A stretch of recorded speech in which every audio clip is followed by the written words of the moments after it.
First పార్ట్‌లో rocket గురించి చెప్పా కదా! అదే నాసాలో రాకెట్లు ఎందుకు యూజ్ చేస్తారు? అసలు ఏంటి అని. ఇప్పుడొచ్చేసి మీకు ప్లేన్ చూపిస్తాను. చాలామంది డౌట్ రావచ్చు. ఎందుకంటే నాసాలో రాకెట్లే కదా! ప్లేన్‌లు కూడా యూజ్ చేస్తారా అని. ఖచ్చితంగా నాసా అసలు విమానాలు ఎందుకు అవసరం అనేది కూడా నేను ఇందులో చెప్తాను. బేసిక్‌గా నాసా అంటే రాకెట్లు మాత్రమే కాదండి. చాలామంది రాకెట్లు అనుకుంటాం కదా! అంతరిక్షం, రాకెట్లు, ఉపగ్రహం అనుకుంటాం కదా! విమానాలు కూడా చాలా ముఖ్యంగా ఉపయోగిస్తాయన్నమాట. అసలు విమానాలకి ఎందుకు ఉపయోగిస్తాయి అదేందని నేను ఈ వీడియోలో చెప్తానన్నమాట. చూడండి, అక్కడ ఒక విమానం పైన ఇంకో విమానం ఉంది కదా! అసలు ఏంటి, అలా ఎందుకు, అసలు విమానం ఎందుకు హైలైట్ చేస్తున్నారు అనేది నేను ఈ వీడియోలో చెప్తానన్నమాట. మీకు 2 విజిట్స్ ఉంటాయని చెప్పా కదా స్టార్టింగ్లో. ఫస్ట్ విజిట్ వచ్చి రాకెట్ గురించి చెప్తారనమాట. సెకండ్ విజిట్ వచ్చేసి ఏరోప్లేన్ లోపలికి తీసుకెళ్తారు. మనకి లోపల ఏమేమి ఉంటాయో కూడా మీకు వీడియోలో నేను చూపిస్తాను. అంటే మొత్తము అసలు వాళ్ళ ప్రయాణం ఎలా ఉంటుంది, వాళ్ళ టెస్టింగ్ కిట్స్ ఏంటి, వాళ్ళ జీవన విధానం ఏంటి అనేది లోపల మనకంతా వీడియోస్లో చూపిస్తూ ఉంటారు. ఆ ప్లేన్ అబ్జర్వేషన్ అంతా లోపల ఉంటుంది అనమాట. ఏం చేస్తారు ఏంటి అనేసి. వెళ్తున్నాం దగ్గరికి మనం.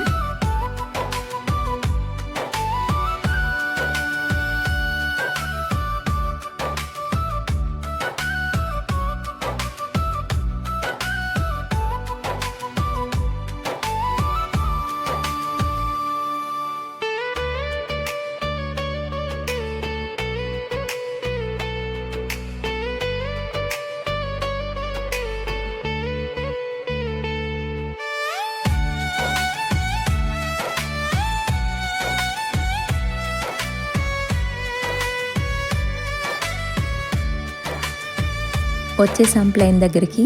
కాకపోతే ఫుల్ ఎండండి.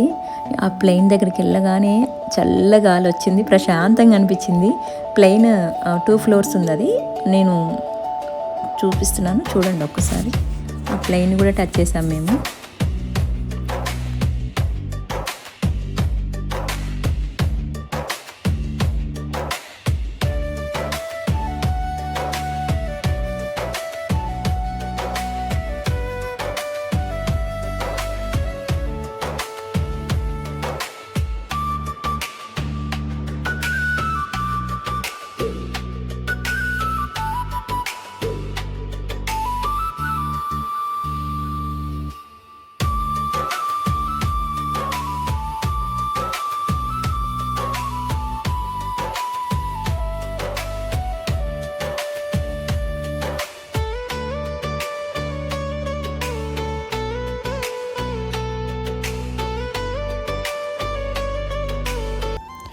ఇప్పుడు చెప్పనా అసలు నాసాకి విమానాలు ఎందుకు అవసరమో? ఏం లేదు, కొత్త టెక్నాలజీ టెస్ట్ చేయడానికి అనమాట. మనము చూడండి, రాకెట్ని నేరుగా స్పేస్కి పంపడం చాలా ఖరీదు కదా, అంటే ఎక్కువ ఖర్చుతో కూడుకుంటుంది కదా. కాబట్టి ముందుగా ఏం చేస్తారంటే విమానాల్లోనే టెస్ట్ చేస్తారనమాట. అంటే కొత్త ఇంజన్ డిజైన్ కానీ, కొత్త రెక్కలు కానీ, ఫ్యూయల్ సేవింగ్ టెక్నాలజీ కానీ, అవన్నీ కూడా అంతరిక్ష ప్రయోగాలు కూడా ట్రైనింగ్ కోసం యూజ్ చేస్తారనమాట. ఎట్లా అంటే ఆస్ట్రోనాట్స్ ఉంటారు కదా, ట్రైనింగ్ పొందాలి కదా వాళ్ళు. నాసా స్పెషల్ ప్లేన్ ఉంటుంది అనమాట. అంటే జీరో గ్రావిటీ ప్లేను. అంటే మీకు తెలుసు కదా, స్పేస్లోకి వెళ్ళే ముందు అసలు ఏంటి అది ట్రయల్స్ ఉంటాయి కదా, ఆ ట్రయల్స్ అన్నీ కూడా ఇలా జరుగుతాయి అన్నమాట. ఇలా అంటే స్పేస్లో ఉండే ఏదైతే పరిస్థితులు ఉంటాయి కదా, అలా భూమి మీదే ముందరే ప్రాక్టీస్ చేస్తారనమాట. జీరో గ్రావిటీ అంటే తెలుసు కదా, భూమికి గురుత్వాకర్షణ ఎక్కువ ఉంటుందని చెప్పా కదా, మార్స్లో తక్కువ ఉంటుంది కదా. ఇక్కడ జీరో గ్రావిటీ ఉన్నప్పుడు ఇక్కడ సిచ్యువేషన్స్ ఏంటి అనేసి వీళ్ళు ముందరే ట్రయల్స్ చేస్తారనమాట. ఇప్పుడు అర్థమైందా? మీకు ఇంకా కొంచెం డీప్గా చెప్పాలా? ఏం లేదండి, ఇప్పుడు మనము ప్రయోగశాల అంటాం కదా, కొన్ని ప్రయోగాలు కింద చేస్తాం కదా, కొన్ని ఫ్లయింగ్ ల్యాబొరేటరీ అంటే విన్నారా? అంటే కొన్ని ప్రయోగాలు ఆకాశంలో చేయాలన్నమాట. అలాంటివి మనం ఎట్లా చేస్తాము? విమానంలోనే కదా. అంటే ఎలా అంటే విమానం లోపల సైంటిస్టులు ఉంటారు, కంప్యూటర్లు ఉంటాయి, సెన్సార్లు ఉంటాయి, కెమెరాలు ఉంటాయి. అంటే ఆకాశంలోనే రీసెర్చ్ చేస్తారనమాట వీళ్ళు. భూమి మీద కొన్ని చేస్తారు, భూమి మీద అయితే ఏదైతే చేయలేరు ప్రయోగాలు అవి ఆకాశంలో చేస్తారు. ఆకాశంలో దేంట్లో చేస్తారు? ప్లేన్స్లో కదా చేస్తారు. అంటే ఏమేమి చూస్తాయనంటే గ్లోబల్ వార్మింగ్, సముద్ర మట్టము, మంచు దగ్గర కూడా కొన్ని ప్లేన్స్ వెళ్ళేసి వస్తుంటాయండి. మంచు కొండలు అడ్డం ఉన్నాయంటారు కదా, అలా అడవుల్లో మంటలు ఏమైనా ఉన్నాయా. మీకు ఇంకోటి చెప్పాలా, మెయిన్ శాటిలైట్ చూసేది పైనుంచే, కానీ ప్లేన్ దగ్గర నుంచి చూస్తుంది అనమాట. అవి రెండు మ్యాచ్ అయితేనే కదా మనకి ఎగ్జాక్ట్ ఆన్సర్ బయటకు వస్తుంది. తుఫాన్లు లోపలికి వెళ్ళే విమానాలు ఉంటాయి కొన్ని, తెలుసా? డైరెక్ట్గా అవి చాలా ధైర్యం చేసి తుఫాన్ల లోపలికే వెళ్తాయి అన్నమాట. హరిక్రేన్ అంటారు కదా, హరిక్రేను అసలు ఎప్పుడు ప్రమాదం వస్తుంది, ఇవన్నీ కూడా దీనివల్లే. ప్రజలకు ముందరే హెచ్చరికలన్నీ కూడా దీనివల్లే. అందుకే వేలాది ప్రాణాలు కాపాడుతాయి అన్నమాట ఈ ప్రయోగాల వల్ల. మనిషి స్పేస్లోకి వెళ్తే ఎలా ఉంటాడనేది ప్రాక్టికల్గా ముందరే చూడండి. అక్కడ ఆ ప్రయోగాలు చూడండి, లోపల మనిషి ఉన్నాడు చూడండి. ఎలా అసలు జీరో గ్రావిటీలో ఎలా ఉంటారు, తేలుతూ ఉంటారు ఇంకా మనిషి. మీకు పాత వీడియోలో చెప్పా కదా, ఇంటర్స్టెల్లర్ మూవీ చూడండి.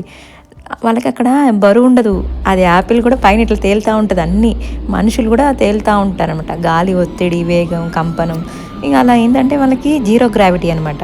అలా ఎలా ఉంటారనేసి ప్రాక్టికల్గా ఈ విమానంలో అన్నీ టెస్టులు జరుగుతూ ఉన్నాయి అనమాట. అక్కడ విమానంలో చాలా ఒరిజినల్స్ కూడా పెట్టారు. అంటే ఆ టైంలో జరిగినవన్నీ కూడా కొన్ని ఏవైతే ఉన్నాయో అవి డిస్ప్లేలో పెట్టారో చూడండి.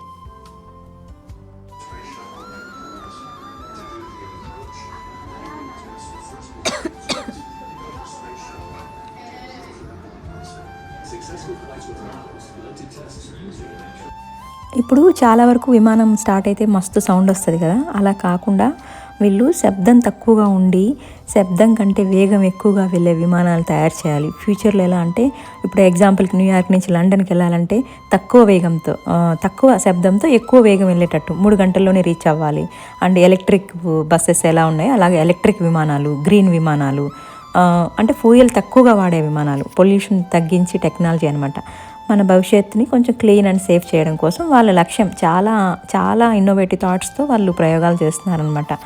అండ్ స్పెషల్ నాసా ప్లేన్స్ ఎలా అంటే ఆకాశంలో టెలిస్కోపు, WB-57 చాలా ఎత్తుగా ఎగిరేది, సూపర్ గప్పి అంటే లైక్ పెద్ద స్పేస్ పార్ట్స్ మోసేది. ఇవన్నీ సాధారణ విమానాలు కాదండి, స్పెషల్ నాసా ప్లేన్స్ అనమాట వాటిని.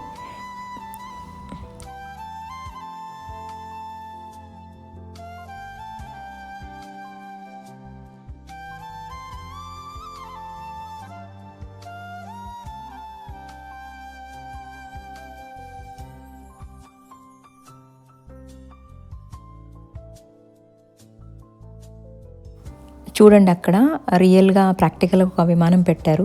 పిల్లలు అంటే ఎట్లా మనకి కింద విమానం ఏంటి, పైన విమానం పైన వదిలేసి ఎట్లా వస్తుందో అనేసి ప్రాక్టికల్గా అక్కడ మొత్తము అది మనము, నేను మీకు చెప్తున్నది కొద్దిగా, అక్కడ ఉండేది 100% నేను క్లారిటీ చేయలేను. కాకపోతే కొంతవరకు నేను చూపిస్తున్నాను అంతే మీకు. పిల్లలకైతే నేను ఒక్క మాటలో చెప్తాను, నాసా రాకెట్లని స్పేస్కి ఏదైతే చేరుస్తుందో విమానాలు నాసాకి ఒక తెలివిని, భద్రతను, భవిష్యత్తును కూడా అందిస్తాయి. ఎందుకంటే రాకెట్లు డైరెక్ట్గా వెళ్ళిపోతాయి. రిమైనింగ్ టెస్టులన్నీ కూడా, ప్రాక్టికల్స్ అన్నీ కూడా ఎలా జరుగుతున్నాయంటే ఈ ప్లేన్స్లోనే. ప్లేన్స్ చాలా ఇంపార్టెంట్. భూమి మీద ఏదైతే చేయలేమో అవన్నీ కూడా ఆకాశంలో చేర్చి ఎక్కడైతే అసాధ్యం అనుకునే వాటి దగ్గరికి వెళ్ళి కూడా వాటి రిజల్ట్ని టెస్ట్ చేయగలిగిన సామర్థ్యము నాసాకి ఆల్మోస్ట్ విమానాలే హెల్ప్ చేస్తాయి అన్నమాట. మెయిన్ అసలు నాసా ఎగ్జిబిషన్ ఎందుకు పెడతారంటే, ఎగ్జిబిషన్ అంటే బొమ్మలు కాదండి, నిజమైన కళలు. ఈరోజు చూస్తున్న రాకెట్టు రేపు నువ్వే తయారు చేయవచ్చేమో. చంద్రుడు దూరం కాదు, నీ కళలకి రెక్కలు ఉంటే చాలు. ఇక్కడ ప్రతి మోడల్ నీ లోపల ఉన్న ఒక సైంటిస్ట్ని మేలుకొల్పే సందేశం అనమాట. నథింగ్ ఈజ్ ఇంపాసిబుల్ అని చెప్పా కదా, అదే ఇది.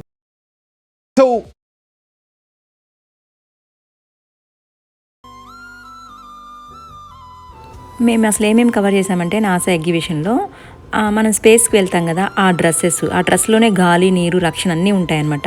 రాకెట్స్, మోడల్స్, అండ్ చంద్రుడి మీద రాళ్ళు, చంద్రుడిపై నడిచిన ఫోటోలు, స్పేస్లో ఉన్న ఇల్లు లాంటి స్టేషను, ఆస్ట్రోనాట్స్ ఎలా తింటారు, ఎలా నిద్రపోతారు, మార్స్ రోవర్ బొమ్మలు, ఇంకా అన్నీ, రాకెట్ లాంచింగ్ గేము, చంద్రుడిపై నడిచే అనుభవం, భూమిని కాపాడే ఉపగ్రహాలు, వాతావరణ మార్పులు ఎలా జరుగుతాయి, ఆకాశ చూడడానికి టెలిస్కోప్, నక్షత్రాలు, గ్రహాలు అన్నీ అండి ఆల్మోస్ట్ కవర్ చేశాము.